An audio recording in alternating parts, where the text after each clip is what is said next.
Hand writing, calligraphy lucid. So calligraphy lucid అంటేనే calligraphy hand writing అనేది చాలా అందంగా ఉంటుంది. సో నీట్గా రాయాలి. మీరు చదువుతున్నారు కానీ మీ నోట్స్ చూసినప్పుడు టీచర్కి ఏమవుతుంది, కరెక్షన్ చేయాలనేది కూడా ఉంటుంది. అంత దారుణంగా రాస్తారు. అంటే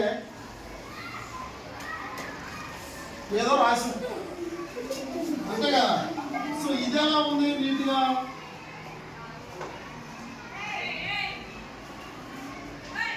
చూడండి. సో ఇదేమో దారుణంగా ఉంది. ఏంటి రాసామో కూడా తెలియదు టీచర్కి. ఇది చూడ క్లియర్గా ఉంది. అంటే మన రైటింగ్ ఎప్పుడైతే అందంగా ఉంటుందో మనకి మార్క్స్ అనేది పెరుగుతుంది. అర్థమవుతుందా? చదవటం ఒకటే కాదు, చదువుతో పాటు హ్యాండ్ రైటింగ్ అనేది చాలా నీట్గా ఉంటుంది. ఓకేనా? థర్డ్ క్లాస్ వచ్చారు కాబట్టి కంపల్సరీగా ఈ హ్యాండ్ రైటింగ్ నేర్చుకోవాలి. ఈ హ్యాండ్ రైటింగ్ అంతా కూడా 4 లైన్ నోట్స్లో నేర్చుకోవాలి. ఎక్కడ? సో ఈ 4 లైన్ నోట్స్లో మనకి ఈ నోట్స్లో రాయాలి అంటే A to Z small letters ఏదైతే ఉన్నాయో ఈ స్మాల్ లెటర్స్ని 4 జోన్స్గా డివైడ్ చేశాం. ఎన్ని? So one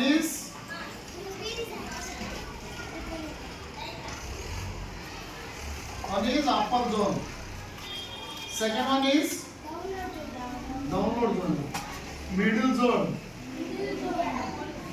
third one is lower zone, lower, fourth one is free zone.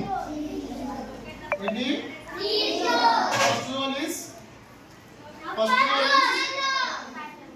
any?